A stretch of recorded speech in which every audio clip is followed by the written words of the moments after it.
¿Qué tal, gente? ¿Cómo están? Bienvenidos a Hora de Hablar de este día viernes 25 de marzo del año 2022, en esta que es la emisión número 85.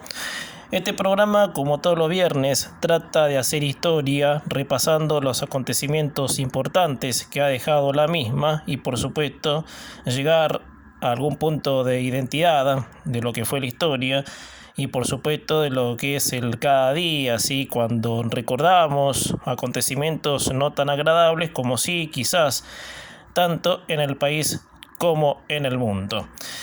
Ayer se celebraron años, otro aniversario más del golpe militar. Estamos hablando de 46 años de aquel golpe militar, de lo que se denomina el proceso de reorganización nacional en marzo de 1976. Y hoy, por supuesto, como fue ayer, no puede dejar de ser el tema en el día de hoy, de lo que fue esa fecha en donde, la Argentina se vio interrumpida en el desarrollo de su democracia y donde, por supuesto, han pasado cosas realmente muy que la historia dejan muchas dudas, quizás, obviamente. Bueno, el tema de hoy es Día Nacional de la Memoria por la Justicia y la Verdad, ¿sí? Por la verdad y la justicia. Quiero recordarles un dato, ¿sí? Que esta fecha, ¿sí? Que ayer se celebró, se conmemoró en un feriado. Esta fecha por decreto la había puesto el gobierno kirchnerista para que sea feriado en el año 2006. En el año 2006 se había puesto, para que esa fecha sea feriado y sea el recuerdo del día del golpe. Bueno, vamos a empezar con una introducción y vamos a ir recorriendo pasajes de esa fecha de la que la Argentina tuvo lo suyo dentro de las dictaduras, dentro de lo que se denominaba, como te decía antes, el proceso de reorganización nacional, y empieza así. El Día Nacional de la Memoria por la Verdad y la Justicia, que es un feriado inamovible de Argentina que se conmemora cada 24 de marzo. La fecha remite al golpe de Estado del 24 de marzo de 1976 y busca generar memoria y conciencia colectiva para que los golpes de Estado y las violaciones de derechos humanos no se repitan nunca más y sus autores sean enjuiciados y castigados. Bueno, relativo, ¿no? Porque uno que es argentino ve que la democracia se cuida poco, ¿no? Pero bueno, acá no estoy para hablar en este espacio de temas de actualidad, sino de la historia.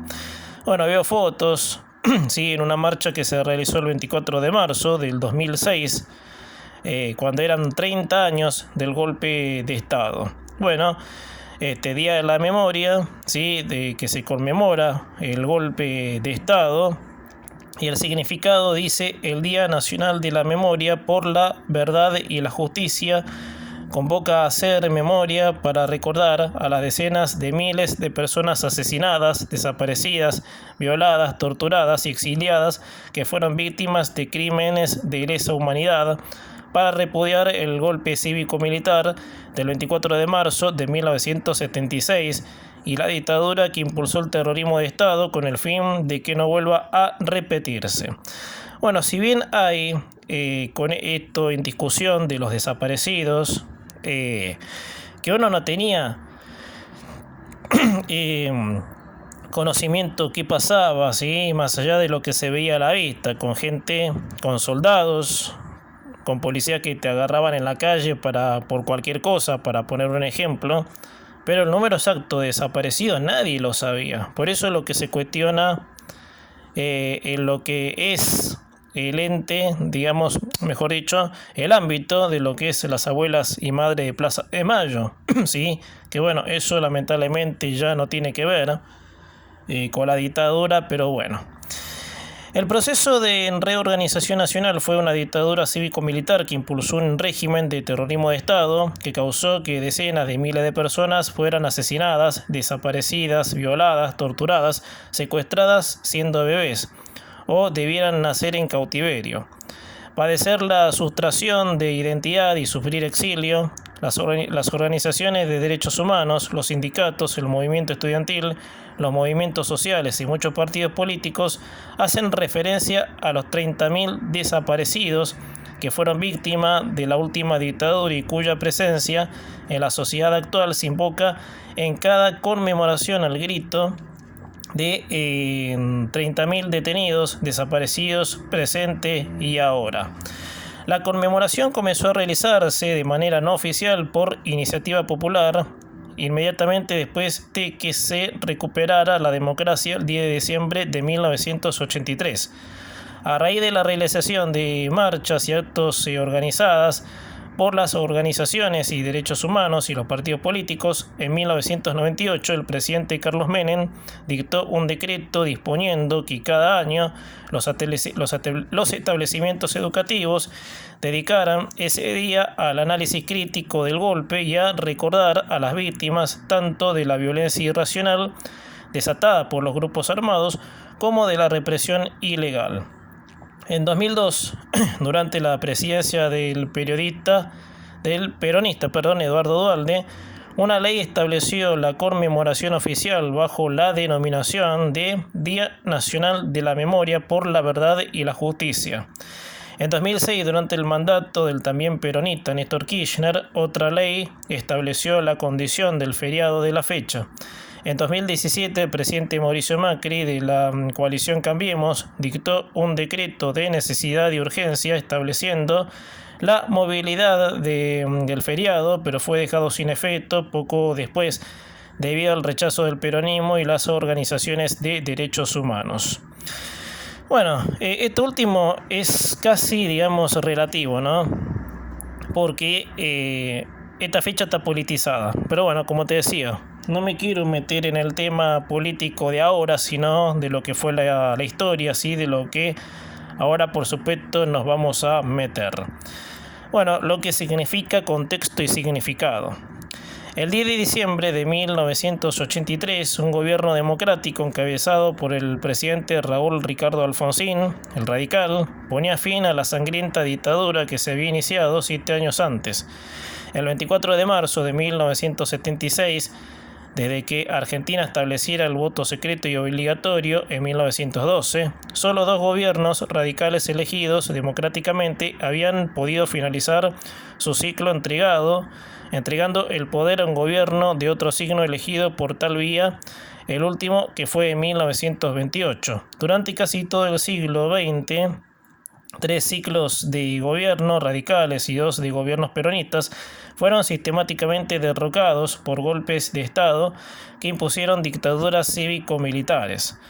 En los 53 años que transcurrieron entre el primer golpe y la elección de Alfonsín en 1983, solo durante 12 años hubo gobiernos constitucionales elegidos en elecciones libres, mientras que los 41 años restantes hubo dictaduras y gobiernos fraudulentos o producto de elecciones con proscripciones impuestos por las fuerzas militares.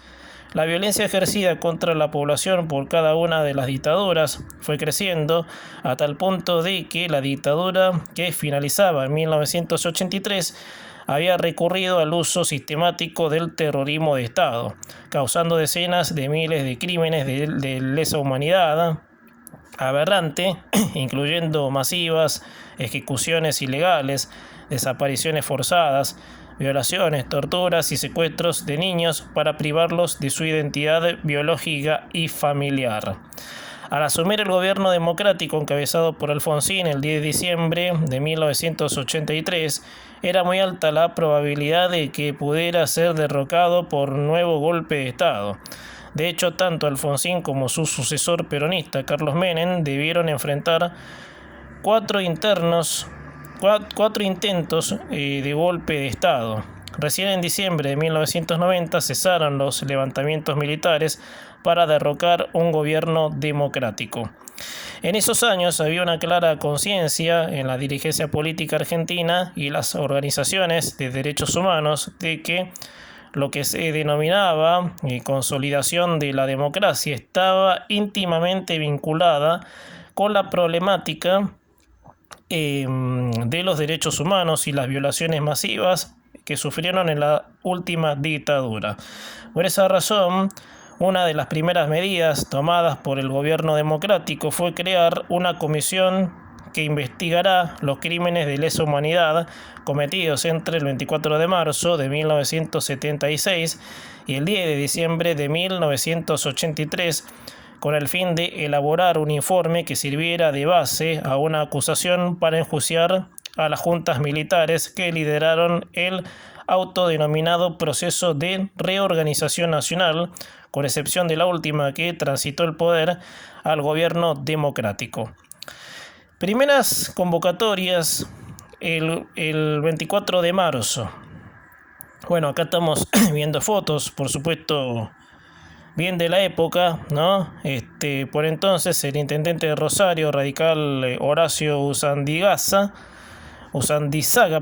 fue el orador principal en el primer acto organizado el 24 de marzo, con el fin de recurrir a la memoria colectiva para evitar que volvieran a producirse golpes de Estado y violaciones de derechos humanos. En ese contexto, las fuerzas políticas y las organizaciones de derechos humanos comenzaron a generar movilizaciones cada 24 de marzo con el fin de recurrir a la memoria colectiva para repudiar los golpes de Estado y las violaciones de derechos humanos y defender la democracia. En 1984 tuvo lugar en Rosario la primera iniciativa de conmemorar con una marcha el golpe del 24 de marzo para repudiarlo, siendo organizado activistas peronistas y radicales. La manifestación fue relativamente pequeña, con una asistencia de unas 700 personas que marcharon desde la Plaza Pringles hasta el Congreso Deliberante. Por la peatonal, allí hablaron el intendente radical Horacio Usandizaga y el concejal peronista Pedro Bluma. La marcha bipartidaria rosarina se repitió en los años siguientes bajo el lema Memoria y alerta contra los golpes de Estado. Bueno, vamos un poco a lo que fue. Este es un pasaje que, yo estoy leyendo la historia, ¿sí? Esta historia que ha dejado esto, sí, que se haya transformado en lo que es ahora, pero bueno. Marchas de las madres de los 24 de marzo. Esto tiene que ver con Madre de Plaza de Mayo. En 1985 fueron las Madres de Plaza de Mayo, encabezadas por Eve de Bonafini, las que empezaron a marchar cada 24 de marzo, recurriendo al significado negativo de la fecha para movilizar la memoria y la conciencia colectiva, aunque en esa primera oportunidad la marcha se realizó el 21 de marzo. Poco día después se iba a iniciar el crucial juicio en las juntas y existían enormes presiones para que los culpables de crímenes de lesa humanidad resultaran impunes. Las madres de Plaza de Mayo y las abuelas de Plaza de Mayo tenían reservas sobre la CONADEP, bajo dependencia directa del presidente Raúl Alfonsín, que había investigado las violaciones de derechos humanos sobre la que se realizó la acusación de la Fiscalía, pero que se había integrado sin la presencia en la misma de ninguna de las dos organizaciones, a la vez que se había negado a investigar la existencia del plan sistemático de secuestros de niños y supresión de su identidad.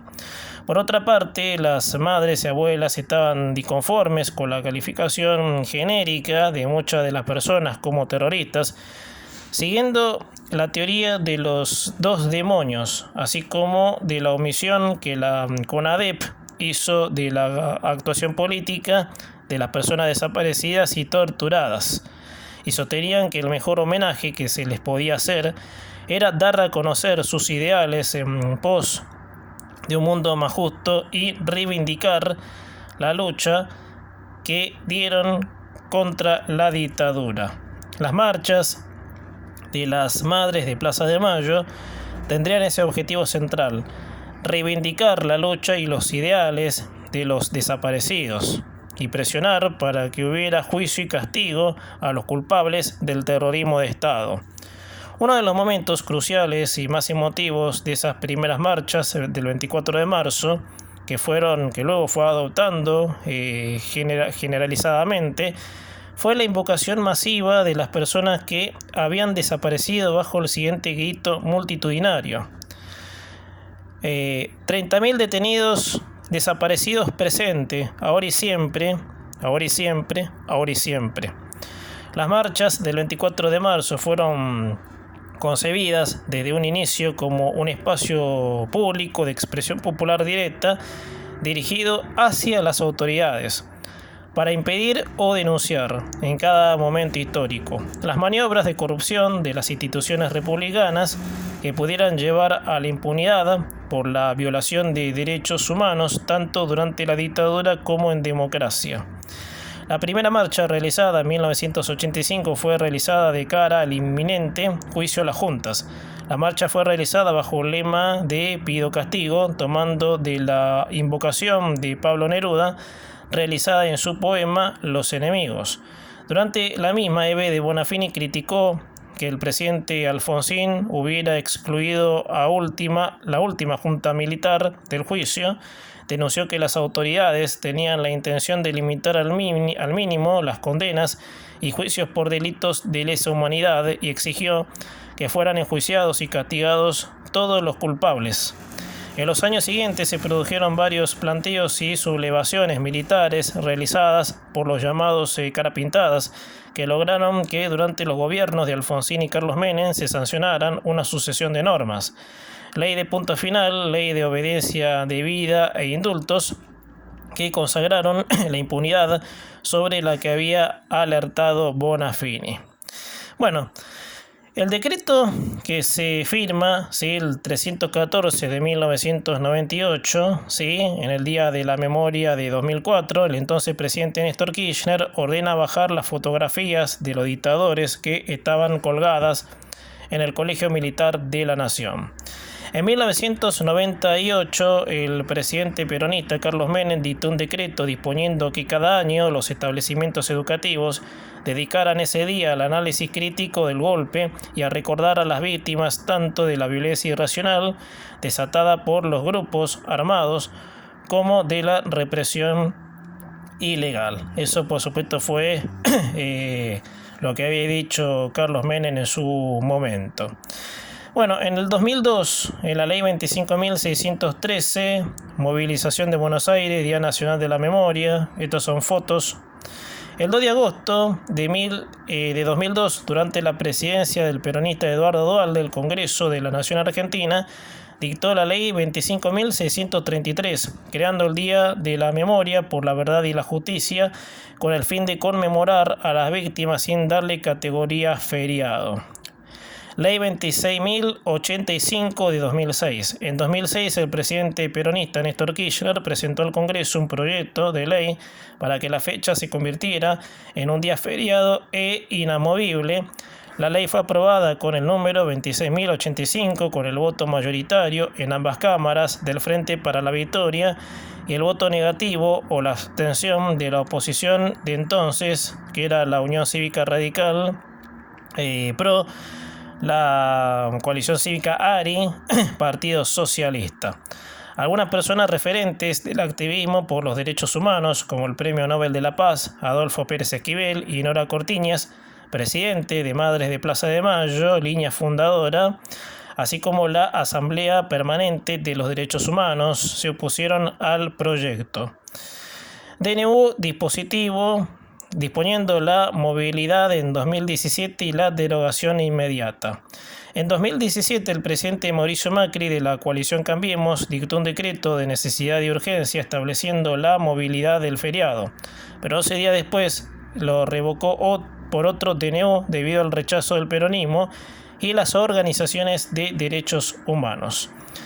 Bueno, hay, mucho que recorrer, ¿sí?, en esta fecha, por supuesto, que ha dejado esta historia, por supuesto, que hemos recordado ayer, el Día de la Justicia, del Día de la Verdad y la Justicia, para recordar aquellas fechas, por supuesto, que fueron, mejor dicho, muy destacables en la historia argentina, que, bueno, por supuesto, marca un antes y un después indudablemente. Bueno, algunas referencias voy a decirles. Los argentinos tenemos que leer la historia real y dejar de todo el partidismo, ¿sí? Esto lo escribió La Razón de Chivilcoy el 24 de marzo del 2021.